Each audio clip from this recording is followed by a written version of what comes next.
about gender mainstreaming solutions in protected areas. We have quite a few people on the call today, and we're very excited for you all to join us. My name is Emmett Boyer, and I work with the IUCN Global Gender Office. Today, my role in the webinar will be to collect your questions throughout and relay those to the presenters at the end of the webinar. As well, I will be online for tech support if there's anything that is happening. We can try to troubleshoot that. Please use the chat function on the GoToMeeting webinar or GoToMeeting platform, and I will also put my email in the chat box right now for any questions that you may have and want to send through email. And my email is also on the screen as you're seeing it on the GoToWebinar. Please make sure that if you're not speaking that your microphones are on mute. Your microphone should be on mute pretty much the whole time so we can reduce the amount of feedback.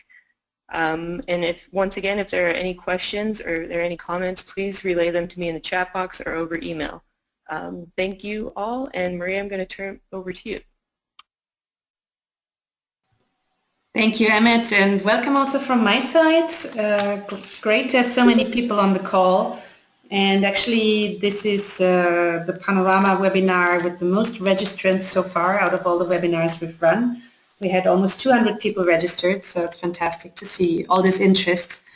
My name is Marie Fischborn. I am with IUCN as well, with the Global Protected Areas Program, and I coordinate the PANORAMA partnership from IUCN's side.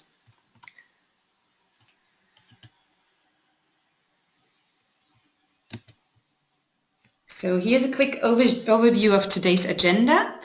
We're going to kick off with a brief introduction of the PANORAMA partnership itself, and we'll then hear from Lorena Aguilar, who will give us a general introduction to the topic that we're discussing today, gender issues in relation to protected areas.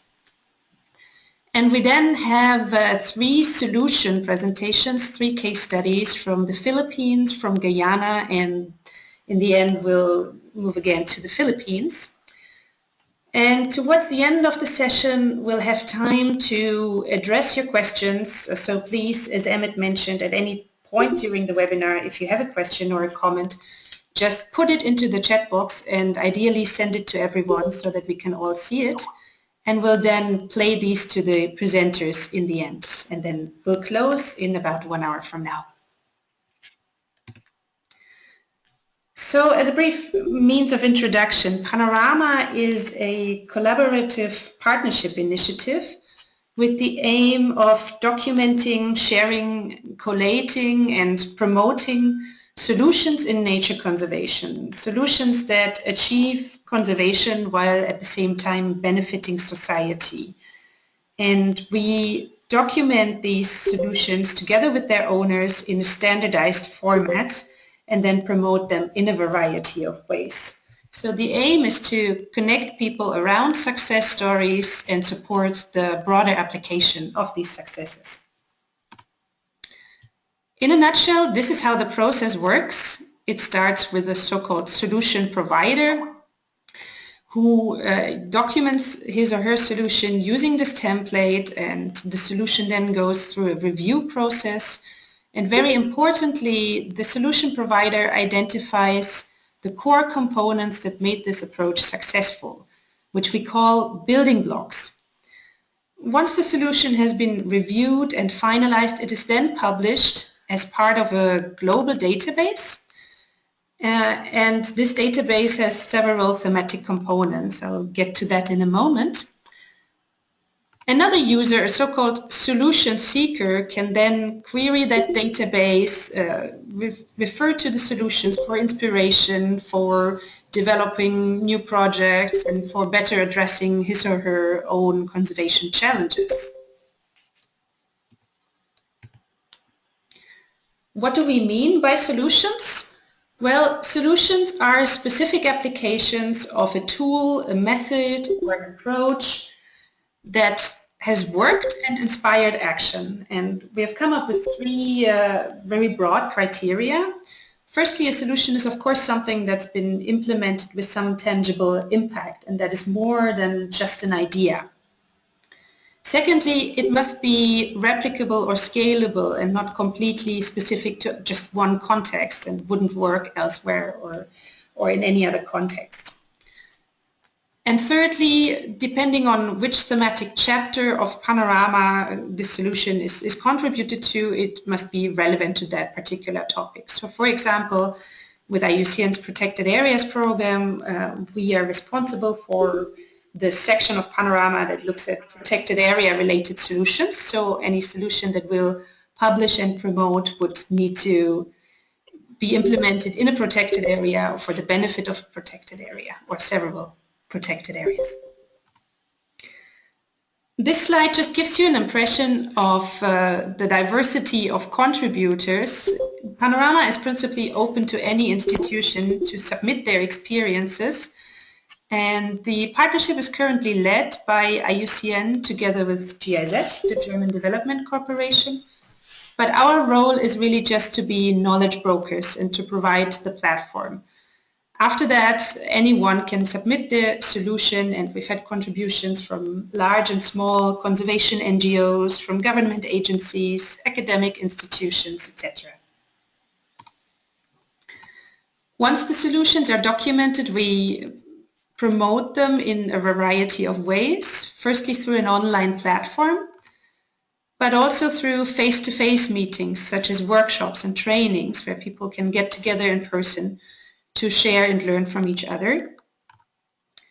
And thirdly, we package the solutions and promote them through different communications channels such as newsletters, publications, social media, and of course these webinars. Just quickly, because I really encourage you to take a look at the web platform yourself, but a few screenshots to give you an impression of what it looks like. The platform allows you to explore the solutions portfolio in a variety of ways, on a map, for example. This is another type of view. And this is what the detailed description of a case study looks like. People can also contribute their own solution directly on the website using the template that we've developed. And Panorama is structured into thematic chapters which represent different communities. And each of these chapters is hosted by an institution or a consortium of institutions who ensure the quality of the content, the review of these solutions, and coordinate a thematic community. These communities are reflected as portals on the web platform. But all these portals are interlinked, and people can search the whole solutions portfolio if they are interested in seeing everything that's relevant to their respective interest. So that should be sufficient as a quick introduction, and I'm now going to hand over to Lorena Aguilar. She is the Global Senior Gender Advisor at IUCN. Lorena, are you ready? Yes. Hi, thanks to everyone. Can I already share my screen? Give me just a moment. I'm asking that I can show my screen. I'm sorry. Now you should be able to. Okay. Good morning, good night, good afternoon to everyone. I mean, it is a pleasure to be here. And I mean, let's kick off because I think all of us really want to get through this process. So this is a little bit of an unconventional way to doing a presentation. It's kind of a quiz. I know that your microphones are closed, but let's use the chat and be very creative on trying to do this in a way that you can interact a little bit with me. So I'm going to ask you a question and let's see how it goes from there on. So my first question to all of you is, of the 143 economies, what percentage do you think have at least one law restricting the economic equality for women? 10%, 50%, 60%? Oh, well, we have Ronak and Sriti, they said 90%, somebody else said 60%. It is, as you can see, 90%. And this is just a very recent study from the World Bank. You can see the source at the end of the presentation, that 90% of 143 economies still, as today, have at least one law restricting economic equality for women. In how many countries do women have the same legal rights as men to own and access land? 28%, 54%, Marianne said did, Michael said, Bright said did, Meridos said. So I think Nadine is the one that has it right. It is 28% of the countries. And let me show you how it looks like in reality. I mean, we talk about things sometimes, but we need to put a face sometimes to numbers. This is a study that we conducted on land property rights in the Yucatan Peninsula in 2014, and there you can see, for example, that even in some cases in which women have the same right as men to own the land, that doesn't necessarily unfold in the reality. You see, for example, in Yucatan, only 6.3% of women can own or are owing land, or Quintana Roo or Campeche. What percentage of the almost 1,300 SOC reports under the World Heritage Convention mention women or gender? What would be your best guess? 99%, 10%, 1%? See, Helen, Marie, see, I think Helen is the one that has it right. It's only 1%. And this is under the EGI, and then later Emmett can share you some of these reports. Yeah, that is awful, Katharina, indeed. We did an analysis of the Ramsar Convention national reports as well as the World Heritage Convention SOC reports, and there you see how only 1% of the World Heritage Convention reports have the inclusion of gender keywords, and Ramsar a little bit more. But what is interesting is that when you study them, for example, you see in the case of Ramsar that there has been a decrease between 1999 and 2015. Which is something to look at very, very closely. And you can see there some of the keywords that we are looking at. Now, of the NBSAPs, the National Biodiversity Strategies or Action Plans, these are national reports also that each one of the parties under the Convention on Biological Diversity submit. Of 254 from 93 to 2016, what percentage do you think includes gender or women keywords? Mariana said that 10, Marilyn says 56, Meredith says 10. Anybody else? Anybody else gives a little bit more? 44, 56. Marina says 10. You will be surprised, it's 56. 56 of them, but, and this is the way in how women are characterized on women in 74 of the countries, NBSAPs. You can see that the tendency is to look at them more as vulnerable or beneficiaries, and only 4% see them as agents of change, that they can be at the forefront of actions that will conduct to better conservation and use of biodiversity. We have, due to this, as IUCN, we have been supporting, this is a pilot country with a convention with the CBD to mainstream and to really bring this idea of women play an important role in the conservation of use of natural resources. Let's move away from vulnerabilities And this is what we have been doing. We work in 3 countries, Brazil, Mexico, and Uganda. You can also find the reports of these processes. And this is the before and after. Before we started working in Brazil, there was 0 mention at all of the importance of gender equality and women empowerment.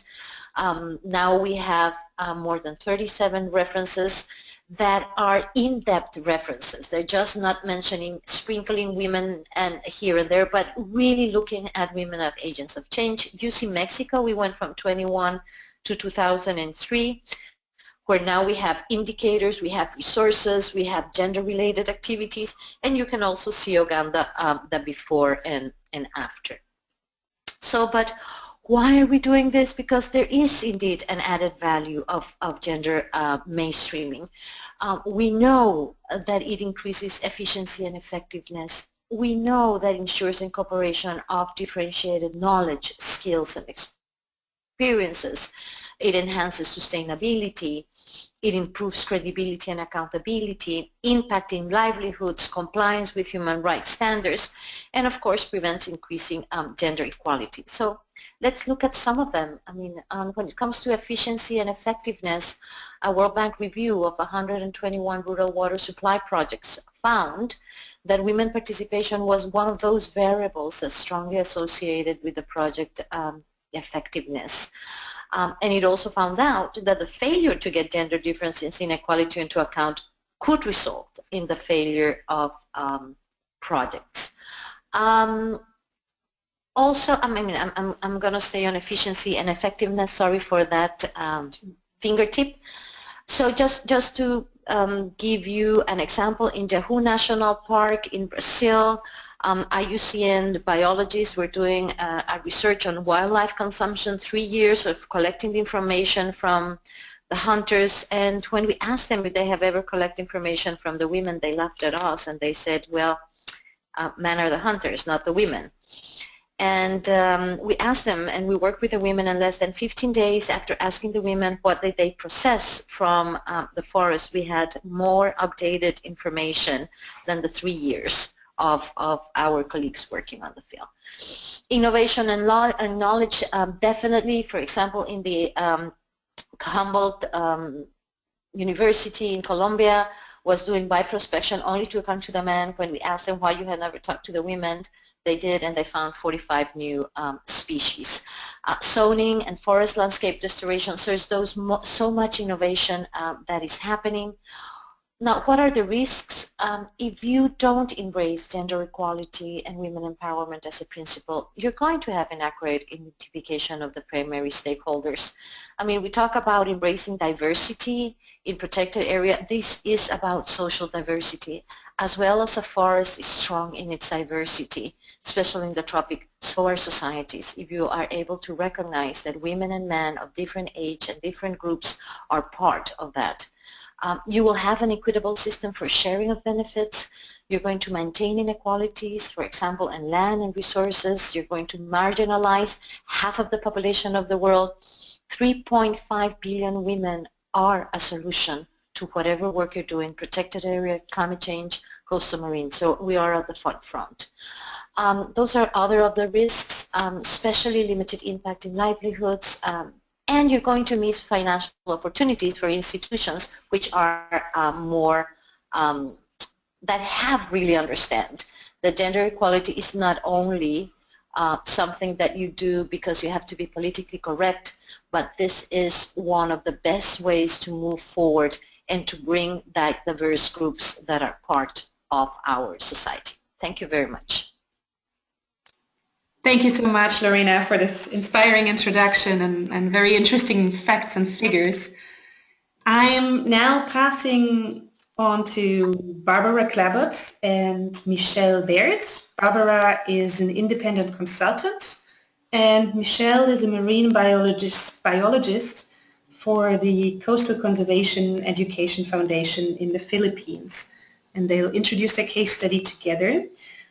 The following 3 presentations of case studies will be rather rapid fire, but just to let you all know that detailed descriptions of these case studies are available on the PANORAMA platform. So if you want to learn more, please visit the platform And of course, submit any questions you might have to the presenters in the chat box. Barbara and Michelle, it's over to you.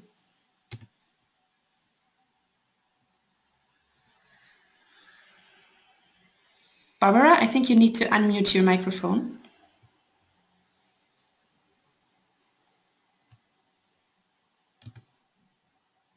There we go.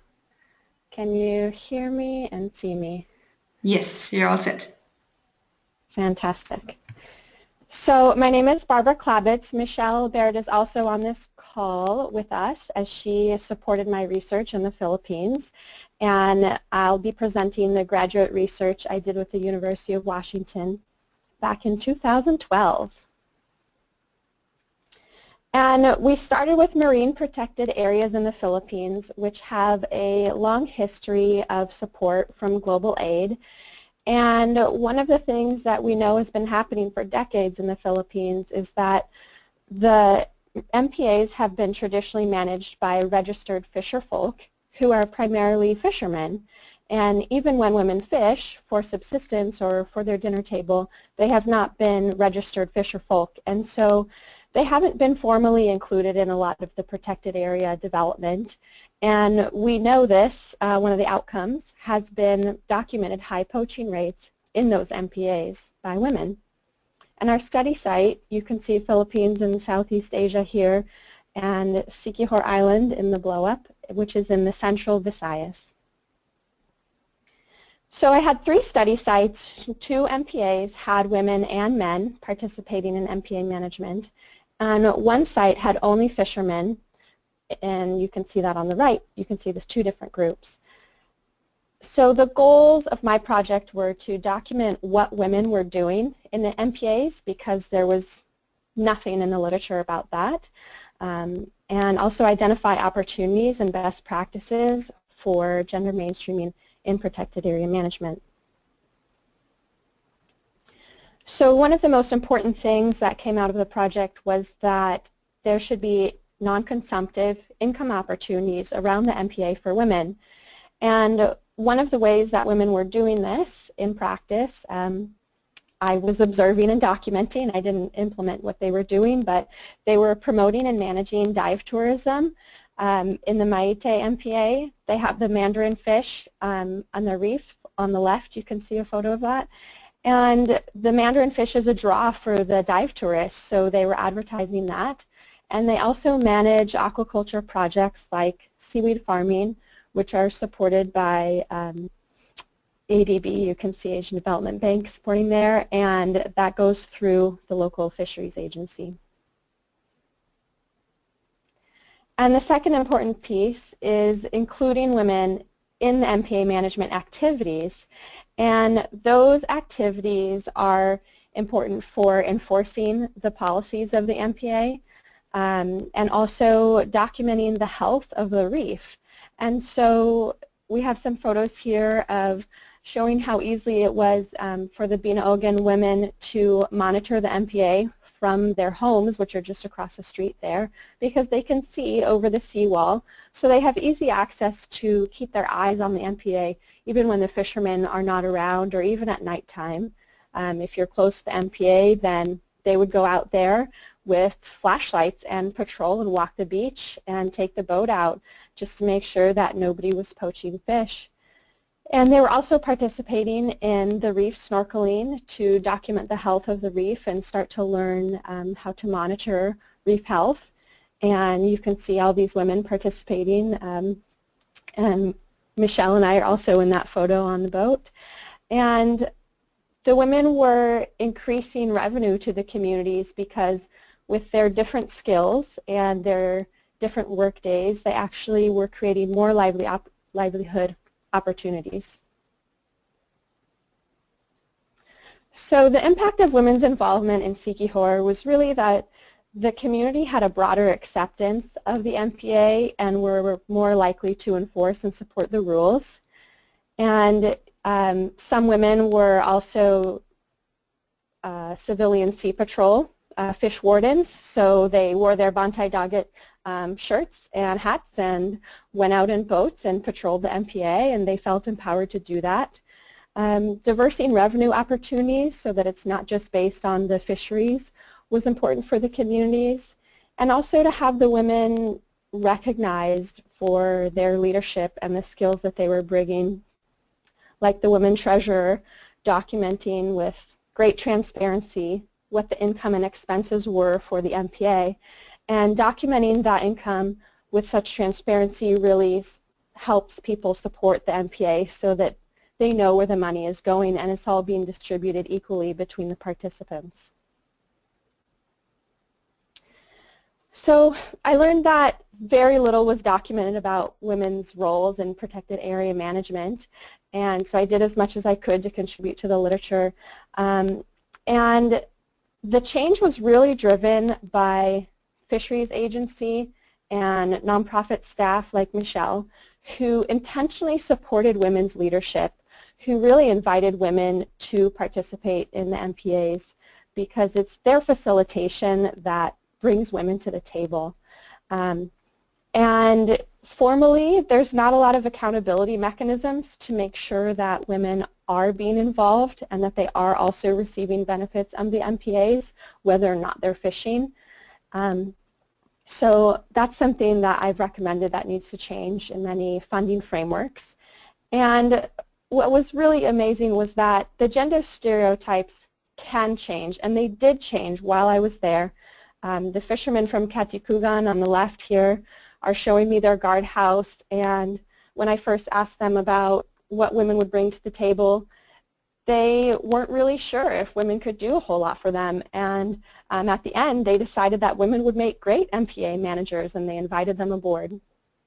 And Michelle is going to unmute herself hopefully and just tell us what the impact is 5 years later. Hello, good evening. I'm Michelle from the Philippines. So after 5 years, Barbara mentioned that in Katikugan, they invited the women in their management.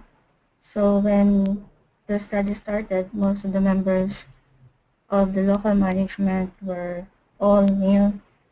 So women in this group helped in the MPA management and also in the record keeping and the daily activities. Thus, we see that the MPA management was enhanced and improved. Then in Binoongan, when the study started, it was a newly established MPA. So now it became one of the learning sites in the province. The local management group, mostly dominated by women, share the experiences in the management to the other newly established MPAs. In the Maite, women are the group of women still doing good and in creating livelihood opportunities to the organization. So we recognize that the role of women is important in the success of the MPA management in the province of Siquijor. Thank you so much, Michelle, for being here, and we'll both be available for questions afterwards. I'm going to pass it back. Thank you so much, Michelle and Barbara, for your interesting presentation. And we're continuing with Keen Mosley, who is a project coordinator at the National Agricultural Research and Extension Institute of Guyana. Keen, over to you. Good morning. Thank you. Am I being heard clearly? Yes. Great. Thank you for having me and welcome everyone. My presentation this morning would be to inform you about the work being done in Guyana with regards to mangrove restoration. Keen, could you start sharing your screen so that we can see your slides? Yes. Okay. I thought I was so. Not yet. Okay, are you seeing the presentation now? It's coming, yeah. All right. We see your screen and now we see your presentation as well. Perfect. So now you're on the second slide. Perfect. Yes. Right. So Recognizing the potential impacts of climate change on Guyana's coastline, Guyana commenced a mangrove protection management program in 2010, which has been focused on community-based mangrove management approach that look at involving local communities and building their capacity and knowledge to better manage their own mangrove resources. So just a bit of overview on where we are. Guyana is located in South America. We're the only English-speaking country in South America, and culturally we are more connected to the Caribbean. The country is approximately 2,014 kilometers square, and the coastal zone represents 5% of that landmass. However, 90% of our population live along this coastline, which is low-lying, about 0.5 to 1.4 meters below sea level. Predictions are that climate change is going to impact our coastline by increasing incidents of flooding and natural disasters by stormwater intrusion. And recognizing this impact and the potential of coastal erosion, the Mangrove Restoration and Management Project started in 2010 with funding from the Government of Guyana and the European Union. The core building blocks of the project focus on community-based mangrove management. We engage local communities, particularly 80% of our support came from the women in these communities. We engage them by ensuring that they were involved in the entire process, from planning a particular restoration intervention to the actual implementation, depending on what that intervention would be, monitoring after implementation, and ongoing management. Recognizing that there was ongoing conflict with regards to how communities were traditionally using the coastline and the mangroves, and most of that was in a destructive manner. We recognize that in order to change old habits and to change the minds of the communities, that we would need to find alternative livelihood opportunities.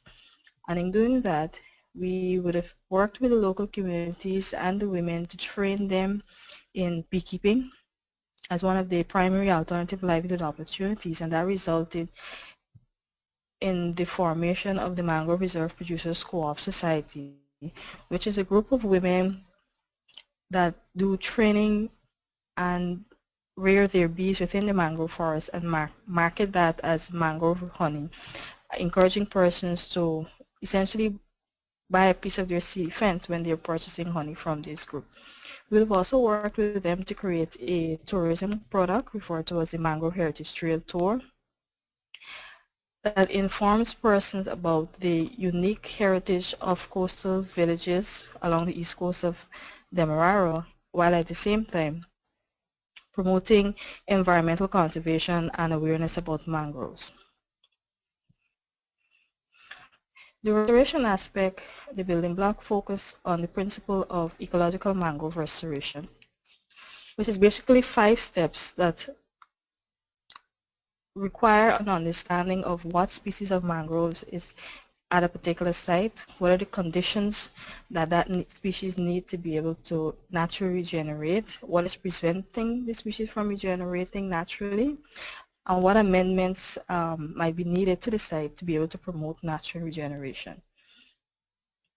In areas where it's not possible for mangroves to be regenerated naturally, that is when we look at the implementation of mangrove seedling planting as an intervention. One of the critical criteria that we found with regards to restoring mangroves on Guyana's coastline is that the elevation needs to be right at the sites. So in areas where the elevation is not correct, we would use alternative intervention. So our program has been focused on coastal structures such as sediment traps where the elevation is not correct, planting a seagrass referred to as a spartina, seedling planting in areas where we would like to speed up the restoration process, and interventions that look at reducing the human impact such as cattle grazing and cutting by fishermen. So as a result of our initiatives, we've been able to produce over 500,000 black mangrove seedlings And those have been producing community nurseries where we would have paid the women and households within these communities within the planting area to produce the nurseries that would then be planted out in the foreshore. And that's resulted in approximately 142 hectares of coastal mangrove forests being restored through the planting program, as well as natural regeneration as a result of water interventions. The Mangrove Heritage Trail Tour now hosts over 500 visitors annually, and through that education and awareness program, persons are informed about the importance of mangroves, and they're educated about the need to protect mangroves. The capacity of local communities has been enhanced to better manage and protect their resources, and women have been empowered through the livelihood opportunities and the capacity building initiatives. So what we found is that the local communities need to be involved in all aspects of restoration and management in order for restoration process to be successful. If they're not involved and they're not aware of what's happening within their communities, it reduces the chances of success. And it's possible for the Guyana coastline, even though it's been significantly modified over the years with higher structures, it is possible for mangroves to be restored on the coastline if it's properly planned and the principles of ecological mangrove restoration are implemented. Implementation of the ecological mangrove restoration principles greatly increases the rates of restoration success, and it also has the potential to reduce restoration costs. So that brings me to the end of my presentation. For anyone that might be visiting Guyana, please feel free to book the Mangrove Heritage Trail Tour. It's a very interesting and exciting tour. As you can see from this photograph, we use a low-cost transportation system of a horse carriage that provides you a great overview of the history of the villages. One of the villages that the tour passes through is the village of Victoria, which is the village that was first bought by freed slaves in Guyana. So thank you very much for this opportunity. I look forward to any questions that you have with regards to the project. Thanks to you, Keen, and thanks also for the invitation to Guyana. I'm sure many of us would like to follow that.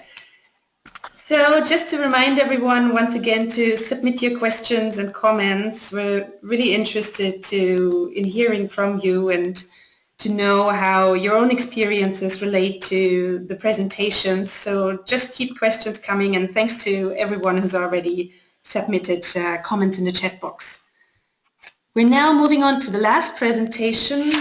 Kim Westerman will present another case study from the Philippines. Kim is the advisor for gender and conservation at Conservation International. Kim, are you ready? Yes, I've just sent a request to present. Share my screen. Just a moment. So that should work now.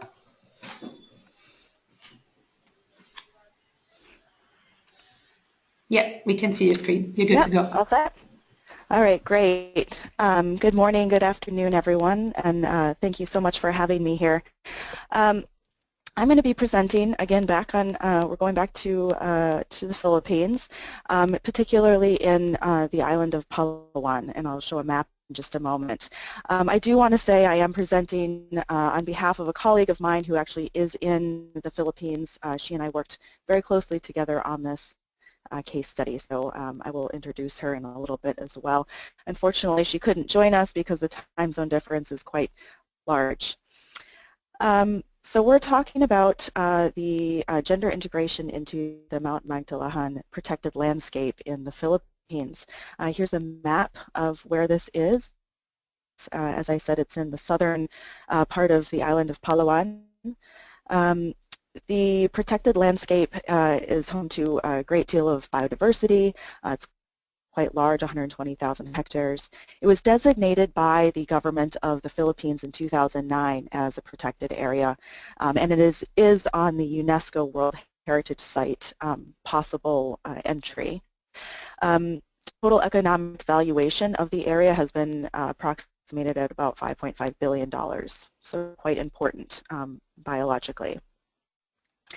The area is also home to about 3,000 indigenous households, many living within the area as well as on the periphery and using the natural resources that are inside of the protected area.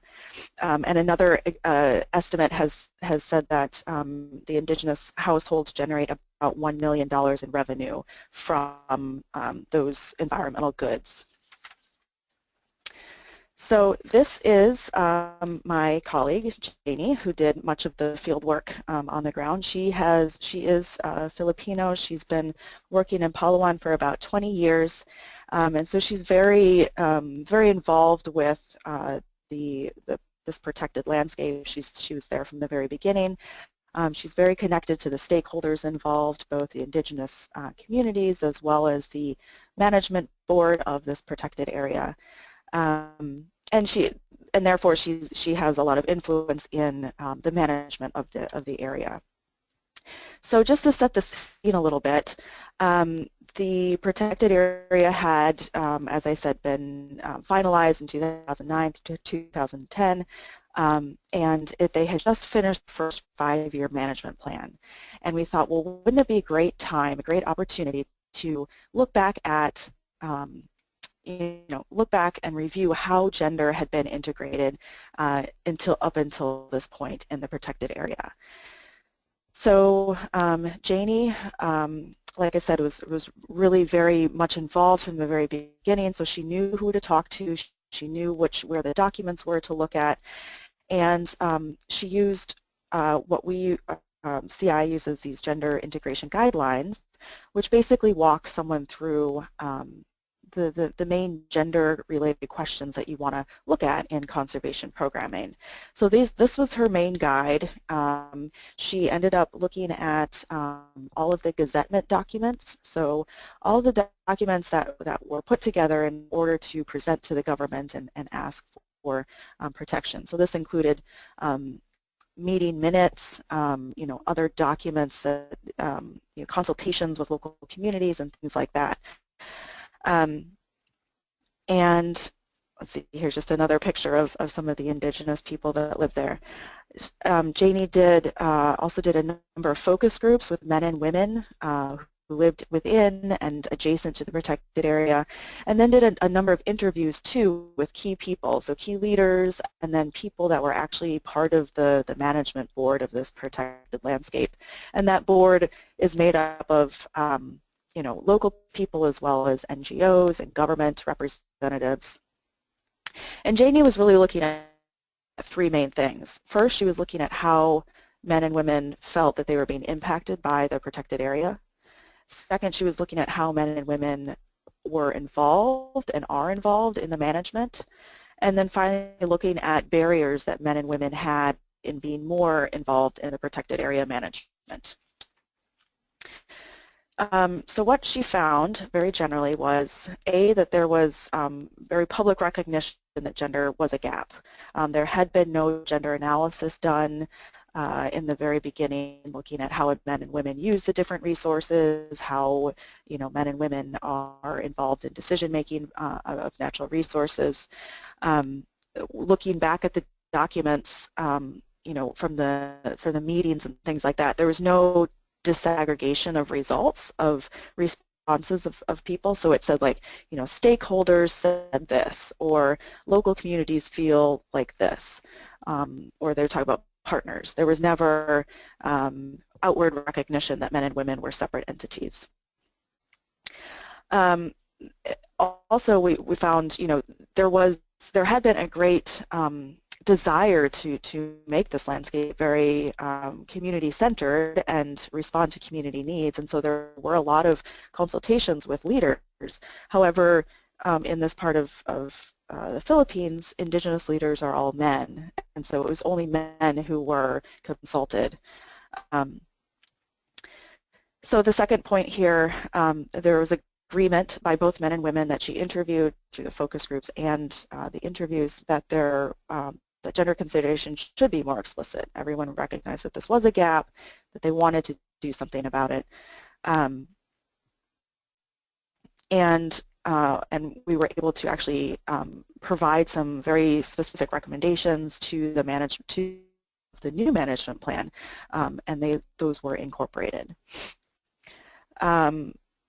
Let's see. So just some reflections. I think two big lessons that come out of this. One is timing is key. So the fact that we did this gender analysis, this retrospective gender analysis, at the time that this new management plan was being created, really gave us an opportunity to feed recommendations directly into the next stage. So, we often do gender analyses, but if there's not an opportunity or an opening to really integrate some of those recommendations, they can just be lost. So this is a very good example of when the timing is right. The second lesson is engaging the right people is critical. So we were very lucky that at CI, the person, Janie, has been involved in this protected landscape from the very beginning. She knew who to talk to. She had, everyone had confidence in her. She understood the culture, and so she was able to really solicit some good responses. So with that, I believe my time is up. Thank you, and I do look forward to more questions. Thank you so much, Kate. And you gave us the keyword there. We now have some time to address your questions, and I'm handing over once again to Emmett, who will moderate this part. Great. Thank you all so much for your wonderful presentations. It's great to hear more about the work that is happening in all these solutions that came out of that. We do have some questions. We have a couple questions for Barbara and Michelle. One comes from Isa Torres, and please forgive me if I'm mispronouncing anyone's names. They would like to know, have there been barriers by the environmental or protected areas government agencies to women participating officially in these monitoring and economic activities? And secondly, have they been supported by men in the communities, or have women been seen as a threat or competitors?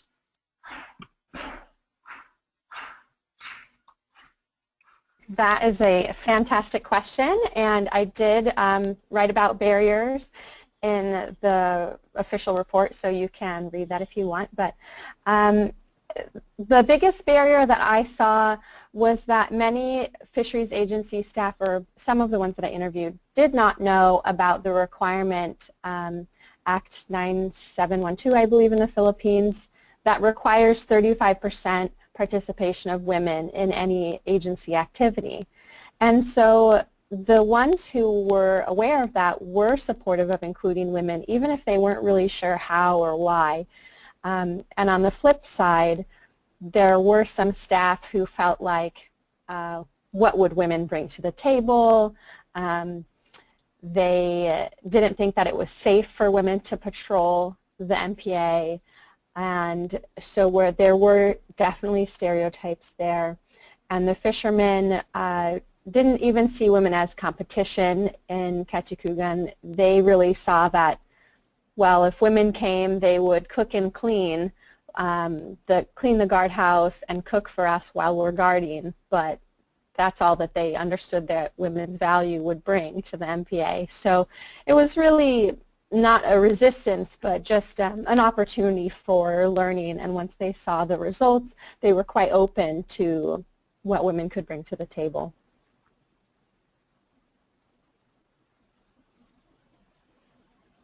Does that fully answer the question, Emmett? Did we get all the parts? Okay. Good. Yes, thank you, Barbara. Yeah. Also another question for you, Barbara and Michelle. How did you measure MPA success? And this is coming from a couple participants. Julie Griffin was the first to ask. And were there both biodiversity and socioeconomic measures? And has biodiversity done better where women had a bigger role in MPA management? That is also a fantastic question, and one I set out to address originally. But in my short time, in just 10 weeks doing the research, I was not able to create a link with any statistical significance of the biodiversity in those coral reefs. It's possible that with CCEF's records that could be done. because they do have great documentation of the MPAs. And the ways that I was looking for measuring success as far as socioeconomic terms was framed by like the Harvard Analytical Framework and the Gender Development Framework, and looking at the questions that they ask about what makes a project successful. And on the flip side, what does the peer-reviewed literature say about what makes protected area management successful? And community buy-in and total support of the community and effective patrolling and low poaching are some of those indicators. And so those were the things that I was looking for. And I saw that women brought, well, the other 50% of the population, they were bringing in more buy-in of the MPA, and they were also improving the capacity to poach, or improving the capacity to patrol, sorry, whether or not that they were included, because in a place like Apo Island, one of the most studied MPAs in the world, the women were documented monitoring the guardhouse while men were out fishing 20 years ago. So whether or not they're formally included, they were contributing to the success of the MPA. Great. Thank you so much, Barbara and Michelle.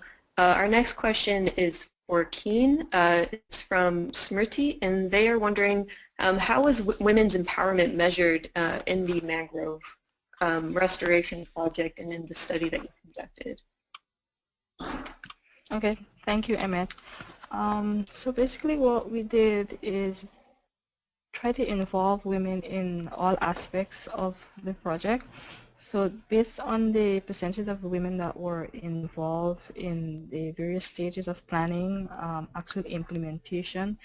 So implementation with regards to planting mangrove seedlings require the community to go out onto the muddy foreshore, which is very difficult work to conduct planting. And what we try to do is encourage women to participate in that as well, because it was initially viewed as something that women may not be willing to be involved in. And what we found that a lot of our planted restoration sites have a significant amount of women being involved in that, and even if they're not involved in actually going out in the foreshore to plant, they were involved in preparing the seedlings for outplanting or involved in the community nurseries. In addition to that, with the livelihood aspect, based on the training, the percentage of women who went on to actually implement small businesses, and we have the Mangrove Reserve Producers Co-op Society, which was formed out of that apiculture training initiative, and that has approximately 80% women as part of that group. One of the women also formed her own small business, which is the honey hut out in Victoria on the east coast of Demerara. In addition to that, their participation and willingness to become tour guides and participating that as another livelihood opportunity. In terms of their ability to then take the training and the education and awareness that we provide, as well as taking up the livelihood opportunities. I hope that answers. Yes, of course. Thank you so much, Keen. So our final question today is for Kame. Before I ask that, I just wanted to give everyone a reminder that we can answer questions after the webinar. If you have any additional questions, please email them to me, and I will make sure that they get to the right presenters so that we can address those. Our final question is for Kame from Lycée Day. Do you have any information about whether or how things have changed following your assessment? And did it lead to an increase in women's participation in protected areas management? Hi there. Thanks for that question. Very good one. So let me first say the new management plan is from 2016 to 2020. So I think doing another analysis around 2019 or something will be very interesting to see if it really did have any impact and what impact that was. So that said, I did also want to say that I didn't get to this part of it, but that protected area management board. When we did this study, it was made up of about 80% men and 20% women. But part of this disparity is due to the fact that the government officials that are part of this management board are elected, and so they're, that makes it very difficult to influence who's actually elected. And at the same time, the traditional leaders I was talking about, the traditional leaders that are in this area are all men, and so that traditional leader seat, those traditional leaders seats on the management board are all going to men as well. But despite this, despite this gender disparity on the board, a lot of people reported that actual attendance at the meetings was much more consistent with the female board members, and that they were quite active in that participation. So in answer to your question, no, we haven't seen any change on the board itself, the management of itself, and I don't know if our recommendations necessarily will be able to change it that much, given that that those specific seats are for Indigenous leaders and for elected government officials. But I do, like I said, I do think we need to do another look at it in a couple of years and see if there's been any change in terms of the activities that are being funded, and really looking at how local women and men feel like they're benefiting and participating in it. Not necessarily whether they're sitting on the board, but whether they really feel like their needs are being met. Great. Thank you so much, Kim. And once again, please, everyone, feel free to email me with any questions that you have for our presenters after the webinar. But that's it for the ones that we've received. So Marie, I'm going to pass it over to you. Thank you all so much again. Thank you, Emmett, and a big thank you, of course, to our presenters today for sharing their insights and experiences. And also thanks to everyone who signed in. It was great that actually some of you told us at the beginning where you're from. So we had people from Kenya, from Rio de Janeiro, from Croatia, from Switzerland, from the Philippines, and many other places. So it's fantastic to see such a diverse participation on this webinar, which we held at the occasion of International Women's Day, which was yesterday, as you all know. I also would like to thank Emmett Boyer, who you've heard, but also our two colleagues, Ligia Falsao-Bueres and Valerie Batzelere, who have worked a lot in the background in preparing this webinar. Please visit the Panorama platform. You can see the URL on the screen to learn more about the cases that were presented today, as well as a wealth of other solution case studies. You can also become a solution provider yourself and share your experiences through Panorama. Also, we'd really appreciate if you'd help to promote the platform as such and really use it as a database, as a resource, and tell colleagues about it. And let us know your feedback about the platform. We're continuously improving it, and it's an evolving website, so we highly appreciate your opinion. There will be a recording of today's webinar, and we will also make the slides available, so you'll receive an email with the links for that. And finally, this is a webinar series, so we'll have another session in a couple of weeks' time, so look out for the announcements for that. Thanks again to everyone, and have a great day. Goodbye.